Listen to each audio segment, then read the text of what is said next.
Hello and welcome to News Round, a recap of stories that made headlines during the week. The headlines. After a long wait by Nigerians, the Senate President finally reads President Bola Tinubu's ministerial list in the Senate chamber. Senate condemns Southeast SitAtHome, asks federal government to collaborate with Finnish government to extradite a pro-Biafran agitator Simon Ekpa for prosecution. After 6 weeks in DSS custody, the Federal High Court in Lagos grants bails to suspended CBN Governor Godwin Emefiele and a sum of 20 million naira with one surety in like sum. Plus, dramatic military takeover in Niger as General Abdul Rahmani Chiani declares himself leader. Well, that's News Round in view. We begin News Round with the much anticipated list of ministerial nominees from the president, which has finally been received by the Senate, beating the constitutional deadline for the submission. President of the Senate, Senator Godwin Emefiele, read the list of 28 nominees, which include 4 former governors, Nyesom Wike, Nasir El-Rufai, Senator Dave Umahi, and Abubakar Badaru. The list also contains 7 females: Dr. Betta Edu, Dr. Doris Uzoka, Honorable Nkiruka Onyejocha, Mrs. Anatu Musawa, Honorable Stella Oketete, Mrs. Imam Ibrahim, and Honorable Uju Kennedy Ohaneye. Presidential media aides, Mr. Dele Alake and Mr. Olali Edu, and former boss of the National Primary Healthcare Development Agency, Professor Ali Pate, are among others who made the list. It's the final plenary session in the Senate for the week, and the 60 days constitutional deadline looms for President Bola Tinubu to send a list of his ministerial nominees to the Senate for confirmation. A few minutes past 11 a.m., lawmakers begin to trickle into the chamber. In the gallery upstairs, the mood is expectant as journalists and observers wait in anticipation of the Senate President to read the correspondence from President Tinubu containing the ministerial list. In the chamber, senators huddle in groups, having private discussions as they await the arrival of the Senate President. By noon, it's obvious that the Senate President is running unusually late for plenary. He finally walks into the chamber by 5 minutes past 12.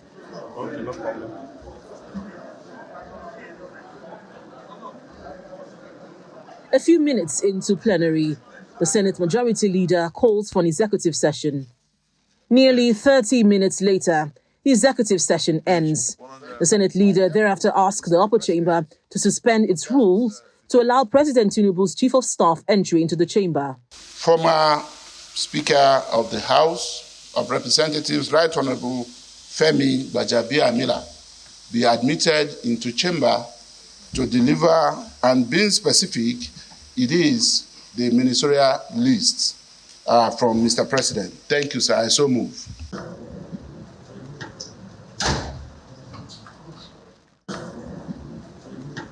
Senator Akpabio proceeds to finally read the correspondence from President Tinubu with the names of 28 ministerial nominees. Prominent on the list are 4 former governors, Nyesom Wike, Nasir El-Rufai, Dave Umahi, and Badaru Abubakar. Some former lawmakers made the cut, namely Senators Abubakar Kyari, John Eno, Sani Danladi, Honorable Ekperipe Ekpo, and Honorable Olubumi Ojo. There are 7 female ministerial nominees: Mrs. Hanatu Musawa, Dr. Betta Edu, Dr. Doris Uzoka, Representative Nkiruka Onyejocha, Representative Stella Okotete, Mrs. Iman Ibrahim, and Representative Uju Ohaneye. Ambassador Yusuf Maitama Chuka, CON. 3. Architect Ahmad Dangiwa, Chief Uche Naji. Mr. Bello Muhammad Goronyo, Goronyo. 18, Mr. Dele Alake. While the Senate waits to receive the additional nominations, some lawmakers share their thoughts on the ministerial nominees and what to expect from the upcoming screening exercise. I am very highly impressed because most of them are technocrats, and the technocrats out of them are technocrats that have proven their worth, their capacity and ability in their chosen endeavors or careers. We just got 28 names, and we're expecting more. So we believe that between now and Monday, we should be able to get the complete list. But we're going to make do with the 28 that we have. So we have just called for their CVs, because we don't have any of their CVs. So I believe that by this weekend, we'll have the CVs. We're expecting to see the people come before the Senate for screening. They will answer questions, lots of questions, because these ministerial positions are not for patronizing people. We are looking at those who will be able to serve the Nigerian people. The Senate president did not disclose when President Bola Tinubu will send the remaining names of the ministerial nominees. But the screening of the 28 nominees is expected to begin on Monday, July 31st. From the National Assembly, Linda Akibe, Channels Television News. Still at the Senate, the SitAtHome order in the Southeast is a cause of concern for federal lawmakers, and they are asking the federal government to collaborate with the Finnish government to extradite pro-Biafran agitator Simon Ekpa for prosecution. However, the upper chamber rejected a recommendation seeking the release of the leader of IPOB, Mr. Nnamdi Kanu, from detention. These decisions were taken by the Senate after debating a motion on the alarming impact of the SitAtHome order in the southeastern part of the country. It's been nearly 2 years since the proscribed group, the indigenous people of Biafra IPOB, introduced the Monday SitAtHome order in the southeast region to protest the continued detention of his leader, Mr. Nnamdi Kanu. However, Mr. Kanu has since disassociated IPOB from the SitAtHome directive and asked those behind it in the region to stop the exercise. Nevertheless, the SitAtHome order continues, championed by the factional leader of the group, Mr. Simon Ekpa. The devastating effects of the SitAtHome order are debated during Wednesday's plenary session in the Senate. The Senate is aware that thousands of innocent lives have been lost since this action of SitAtHome in the Southeast started. Mr. President, the Senate is worried that if the activities of Simon Ekpa, who is issuing the illegal SitAtHome order, is not checked, he may succeed in corrupting the minds of Nigerian youths and turning them against the government of Nigeria. I need the Senate to know that there is no one in the Southeast except the criminals who support this SitAtHome. Senate President Godwin Emefiele throws a question to his colleagues, which many Nigerians have pondered on. What has the various state governments in the region done to curb this menace? The Southeast governors need to drive the system. It's not the work of the president. The governors should come up clean with their security votes and see how we can get these things out of us. In my own local government, Mr. President, it may interest you to know that we've been able to nip them. Going to 4 months now, there is no single incident of kidnapping in my local government in Newu North. Network the entire local government by giving walkie-talkies to different stakeholders.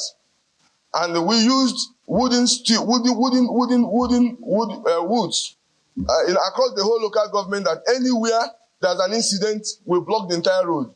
And then local vigilante will get to the scene within 3-4 minutes. And it has worked. It's time for the senators to consider the recommendations in the motion. The Senate condemns the SitAtHome in the southeast and wants the federal government to collaborate with the Finnish government and extradite Simon Ekpa for prosecution. However, it rejects a recommendation seeking the release of the leader of IPOB, Mr. Nnamdi Kanu, from detention. The parties here, Mr. President, are the federal government of Nigeria on the one hand and Mazi Nnamdi Kanu on the other hand. This matter is sub judice. I am not opposed to our adopting political approach, but it cannot be a matter for a resolution on the floor of the Senate. The appeal court granted Mr. Kanu bail, but turned around to order a stay of execution of the judgment, acquitting him of terrorism and treasonable felony charges. Linda Akibi, Channels Television News. Meanwhile, acclaimed leader of the proscribed indigenous people of Biafra, IPOB, Nnamdi Kanu, has directed Finland-based separatist agitator and IPOB loyalist Simon Ekpa to desist forthwith from issuing any SitAtHome order in the southeast under any guise.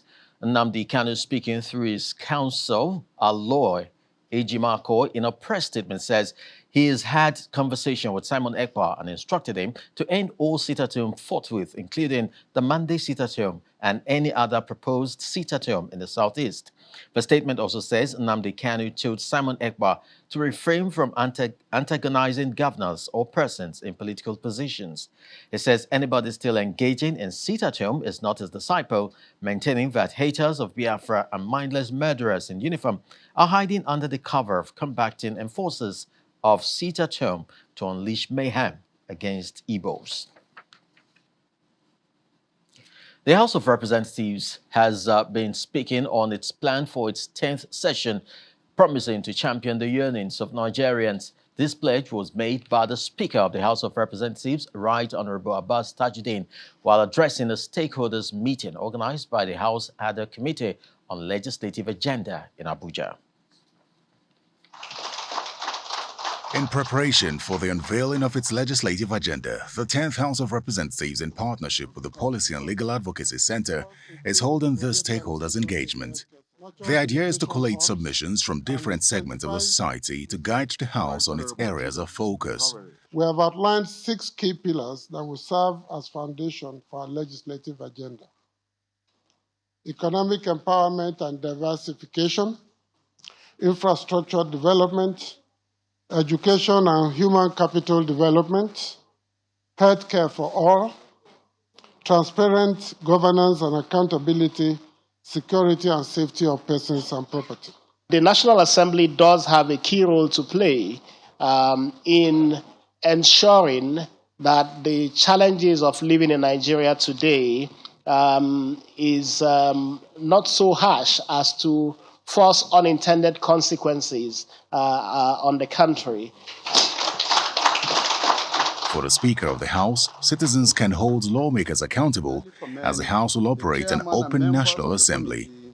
The House will pay priority attention to participatory budgeting process and delivery, law reform, electoral reform, women's participation and inclusion in governance, among others. Our desire is to have a legislative agenda that meets the yearning and aspirations of citizens, and with which they will use as a benchmark to evaluate and assess our performance after 4 years.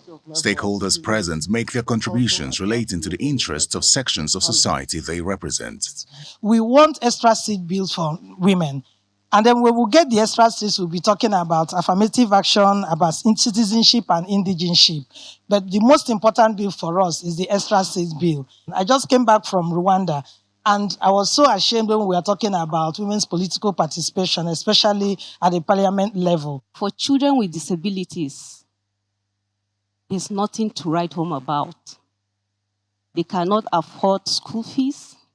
Even those that can afford, the schools, the facilities, the services are not inclusive. They are not accessible for children with disabilities. Nigerians look forward to the legislative agenda of the House, which is a working document with which the lawmakers will be held to account, especially considering the current living condition in the country.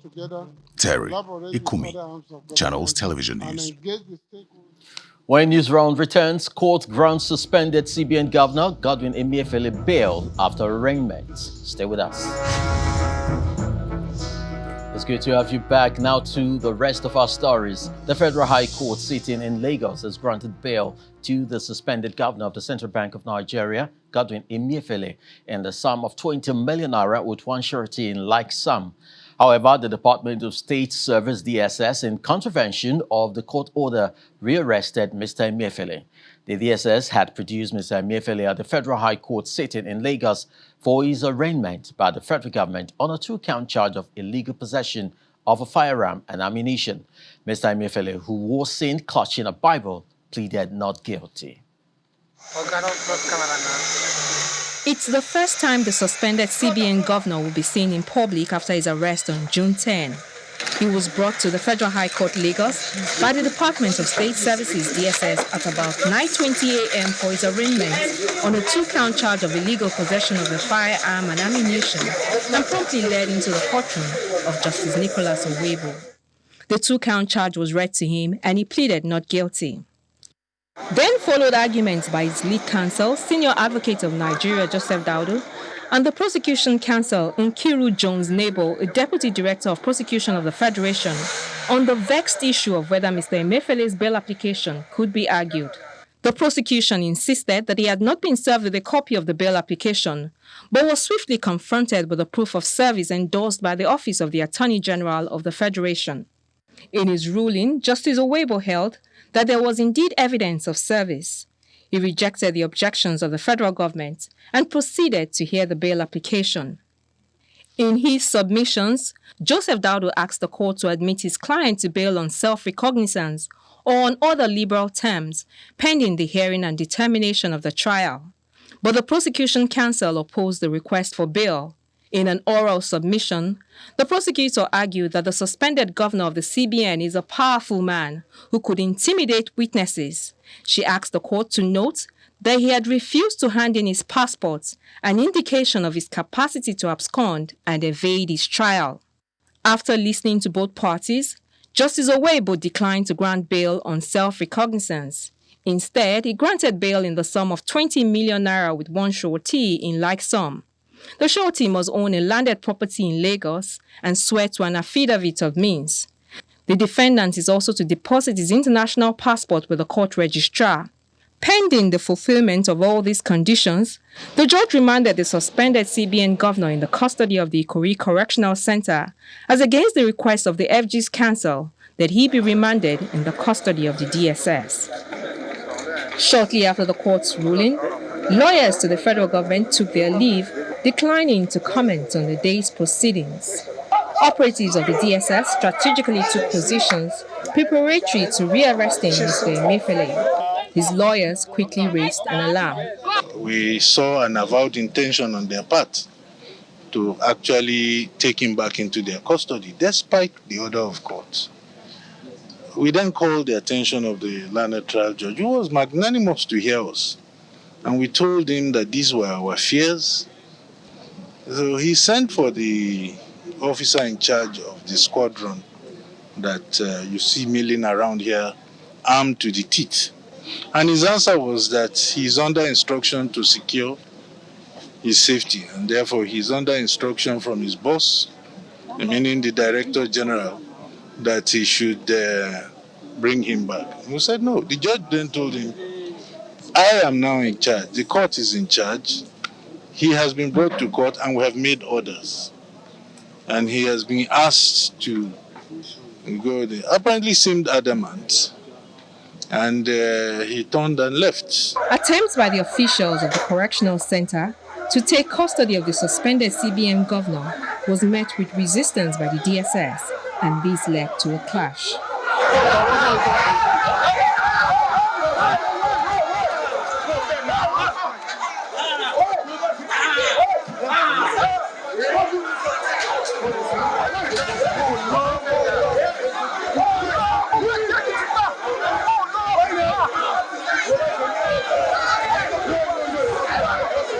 Following interventions from lawyers and other quarters, the officers of the correctional center withdrew and took their leave, paving the way for the DSS to again take custody of Mr. Emefiele.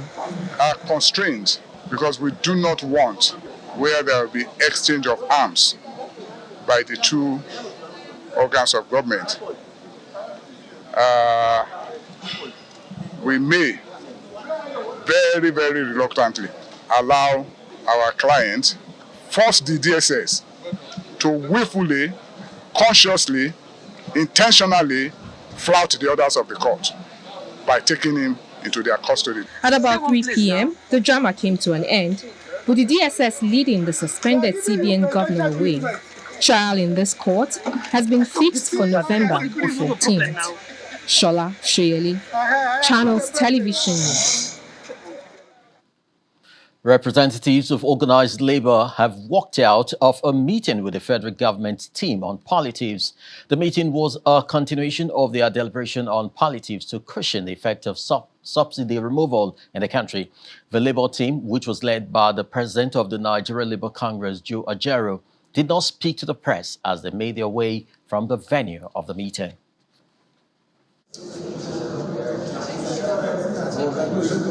On Wednesday, the federal government's team on palliatives met with representatives of organized labor at the presidential villa. It was in continuation of their deliberations on palliatives to cushion the effect of subsidy removal. Coming out of that meeting, the atmosphere was warm and friendly. We've agreed to continue to make progress. It was a very productive meeting. The focus was really around how we fast-track a lot of the interventions that will bring relief, particularly around CNG mass transportation, cleaner energy transportation, and reduce the impact of the cost of transportation, the increased cost of transportation. So we've made good progress, and we're going to continue to do so, and so that we can start rolling out these opportunities and these relief and measures as quickly as possible. During the meeting, we gave them sufficient feedback, and they also agreed to go and look at those feedbacks and get back to us on Friday. On Friday, as agreed, representatives of organized labor arrived for the meeting. It was gathered that they had been delayed at the entrance before getting their accreditation. Led by the president of the Nigerian Labour Congress, they make their way into the venue of the meeting. But a few minutes later, the delegation made their way out. They did not speak with journalists. A few minutes later, the chief of staff to the president, accompanied by the special advisor to the president on energy, who had led the team that received the labor delegation, made their way to the venue and left. While it is not clear why the meeting did not go as planned, this development comes as organized labor gears up to embark on a nationwide protest next week. Now, what most Nigerians are waiting for are some policies that will cushion the challenges they're faced with daily. Lanre Lasese, Channels Television News. We end news round in Niger, where General Abdulrahmani Chiani has declared himself the leader of the country 24 hours after a military coup d'etat. Following the event, the Interior Ministry of the country's new ruling junta banned all public demonstrations after supporters of the coup set fire to the ousted president's party's headquarters. The small group of arsonists had broken away from a larger show of support for the coup leaders outside Parliament on Thursday. The coup has shattered Niger's first peaceful and democratic transition since independence in 1960. Chaos ensued in Niger's capital, Niamey, as the country's army command on Thursday declared its support for a coup carried out the previous day by soldiers of the Presidential Guard, saying its priority was to avoid destabilizing the country. Cars and buildings were set on fire in Niger's capital, Niamey, after hundreds of supporters of a coup gathered in front of the ruling party headquarters. Young men looted motorbikes, chairs, and other supplies from the building.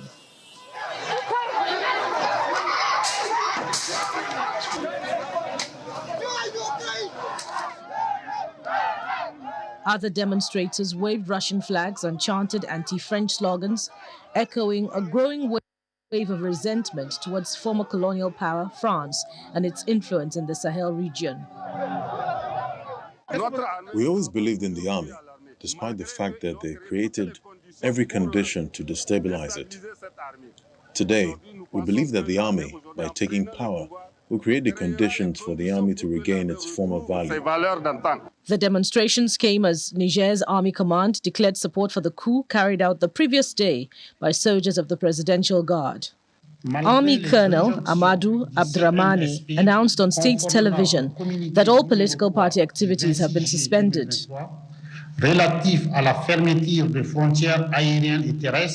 All political party activities are suspended until further notice. Signed in Niamey on July 26, 2023, by the President of the National Council for the Safeguarding of the Homeland. Toutes les activités des partis politiques sont suspendues jusqu'à nouvel ordre. 26 juillet 2023. A group of soldiers announced in a late-night televised address that they stripped President Mohamed Bazoum of power. Juntas in neighboring Mali and Burkina Faso have grown closer to Russia since they took charge in 2020 and 2022 respectively. They cut ties with traditional Western allies. Niger's role had become increasingly important for Western powers, helping to fight a violent insurgency in the region. In a social media posting on Thursday morning, Bazoum vowed to protect hard-won democratic gains. This is the 7th coup in the West and Central African region since 2020.